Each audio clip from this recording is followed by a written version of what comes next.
खुलुमबाय बयनिसिमबो आसाम सरकारनि दैदेननायाव 2022 मायथाइयाव तामुलपुर जिल्ला 23 जानुवारियाव जिल्ला हिसाबै फोसावदों आरो बेखायनो जों दिनैहाय तामुलपुर जिल्लानि साफ्रोमबो सुबुं हिसाबै 23 जानुवारिखौ तामुलपुर जिल्ला गायसननाय सान हिसाबै फालिनो लादों आरो बेयाव आङो तामुलपुर ओनसोलनि गासैबो रायजो राजा गुबुन गुबुन हारि माहारिनि सुबुंफोरनिसिम तामुलपुर जिल्ला गायसननाय साननि आङो गाहाम हामलायनाय बावहरदों आरो गायसननाय साननि हाबाफारिफ्राव रायजो राजाफोरखौ बाहागो लानो थाखाय आं खावलायदों।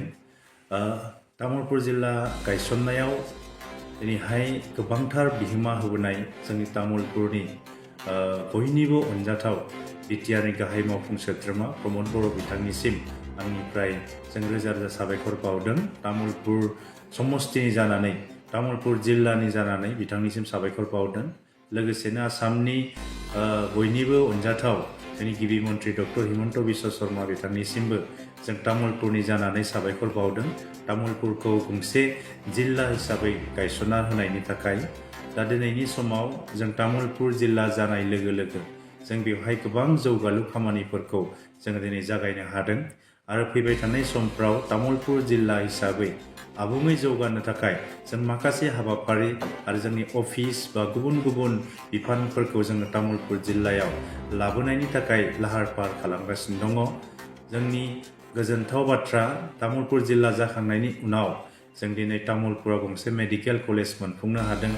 तामुलपुराव डिपार्टमेन्टलि जोङो हेड अफिसफोरखौ जों दिनै मोननो हादों जिल्लानि।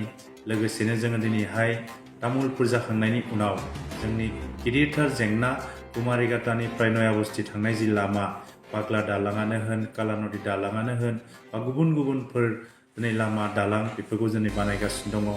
उरान चकनिफ्राय बरमा थांनाय थोंजों लामा बेखौ दिनै लुफुंगासिनो दङ। बेजों लोगोसे दिनैहाय बेवहाय तामुलपुर जिल्ला जाखांनायनि उनाव जोंनि गंनैल' थानाय जि भेन्सार कलेज दिनै कलेजखौ दिनै आबुङै सरकारि खालामनाय जाबाय। दा बेवहाय गोबां जौगालु खामानिफोर दिनै फरायसालिनि थाखाय लामा दालां आरो गुबुन गुबुन हाबाफारिफोर तामुलपुर जिल्लायाव सोलिगासिनो दङ। फारफ्रोमबो दिगनिफ्राय तामुलपुर जिल्लाखौ आवगायलांनायाव आरो तामुलपुर जिल्लाखौ दिनै बयनिबो साबसिन जिल्ला खालामनो थाखाय जों बयबो नाजानांगोन। तामुलपुर जिल्ला जाखांनायनि उनाव आसामनि गेजेरावनो जोङो तामुलपुरखौ बिगियान आयदायाव आसामनि गेजेराव फार्स्ट पजिशन जों मोननो हादों।